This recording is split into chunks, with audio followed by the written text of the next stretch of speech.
She travels ahead of the sun. She travels ahead of light.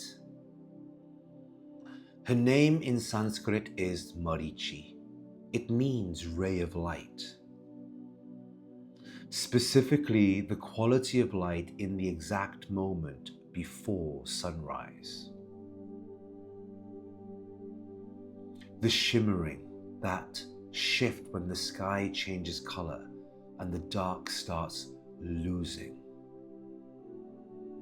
Before the sun has fully broken, she governs that moment.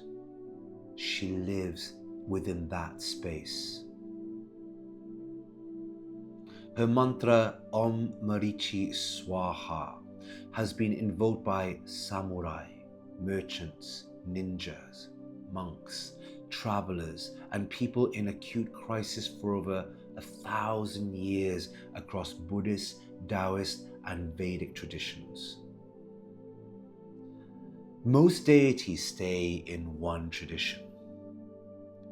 She moved through all of them and built power in every house she entered. This video is the full account of who she is, where she came from, and why I have built my relationship with her.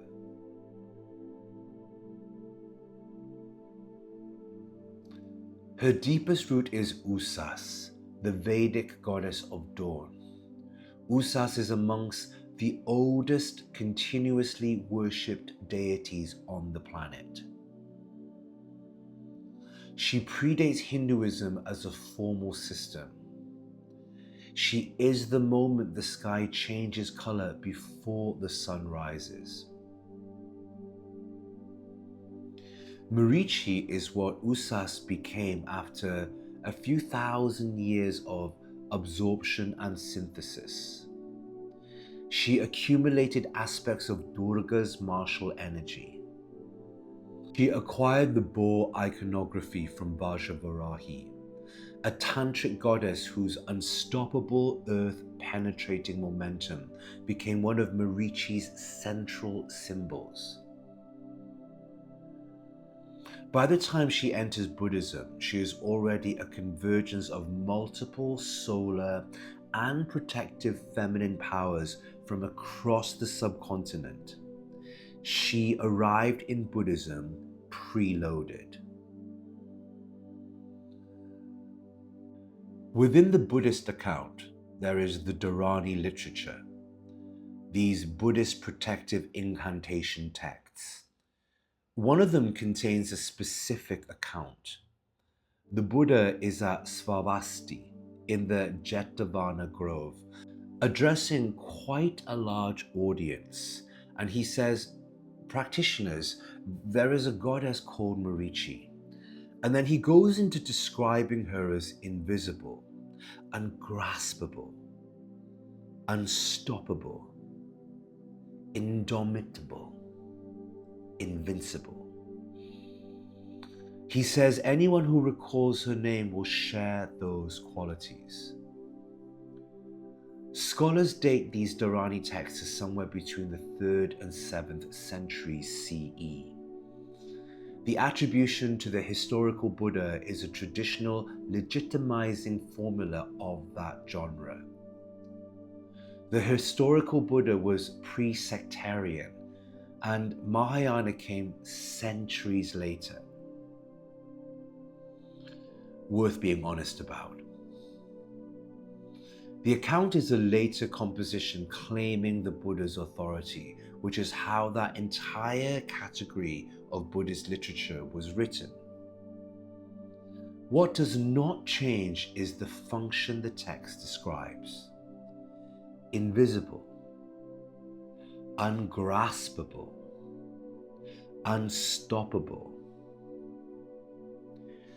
Those words have been operative in this practice for well over 1,000 years. The question of historical attribution does not change what actually happens when you work with Marici. Within Vajrayana Buddhism, she becomes a yidam. A yidam is a practice deity at the highest level, not a protective figure you invoke occasionally. She can be the central figure of your entire meditation path. She can accompany you all the way to enlightenment. Within some traditions, she is the 21st of the 21 Taras. She carries a particular significance in Dzogchen, the most advanced level of Himalayan Buddhist teachings, where the imagery of the sun and its rays is a direct metaphor for the nature of mind. Light as the natural state.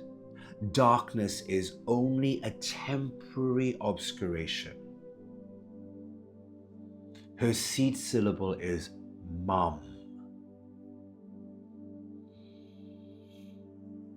Her wrathful form rides a chariot pulled by 7 savage boars. She wears a skull necklace. 3 dedicated texts for her practice exist within the Himalayan canon. She isn't exactly gentle. She's very exact. Now, within the Daoist tradition, further east in Asia, she merges with Dumo, the mother of the Big Dipper, the Daoist goddess who governs the Big Dipper constellations and is the mother of the 9 emperor gods, or the 9 celestial marshals. Her full title translates as Mother of the Stars. The Big Dipper in Daoist cosmology and Bazi astrology is the set of stars that governs the calamities and auspicious windows assigned to each person by their birth chart. Working with her in this lineage does not just soften difficult astrology. Her presence can interrupt and override what has been assigned. That is a significant claim in a tradition that takes astrological fate seriously. She's not just a protective overlay, she is structural intervention.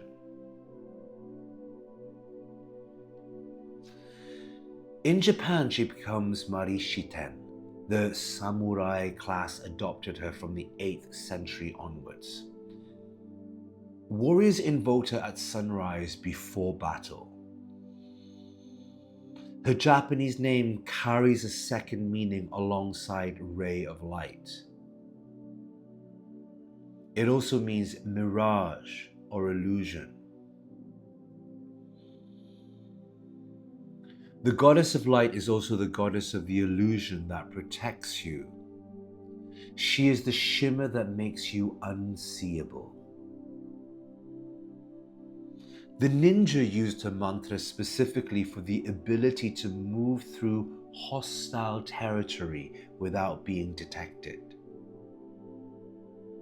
Merchants in the Edo period adopted her for wealth and prosperity. The same mantra. Warriors, monks, merchants, ninjas. She traveled across all of them because the core function is universally useful. Intelligent management of who can see you and who cannot. When you work with her mantra, you are working with something that has been continuously invoked for 1,000 years across multiple civilizations. That is a field of accumulated practice. You are adding your repetitions to something that already has huge momentum. Her specific function is beyond general protection. She bends light. She makes you invisible to harm and visible to those who are aligned with you. She knows the difference between the person trying to diminish you and the person who has been looking for exactly what you carry. Years of working with her directly brought through a teaching I have carried since. Risk being seen. Those words came through her. They became the spine of everything that we're doing at Alchemy of Spirit right now. The 1 million mantras risk being seen cohort begins on June the 21st on the summer solstice. 1 million repetitions of a mantra across a collective field. Comment Marici below and I will send you the details.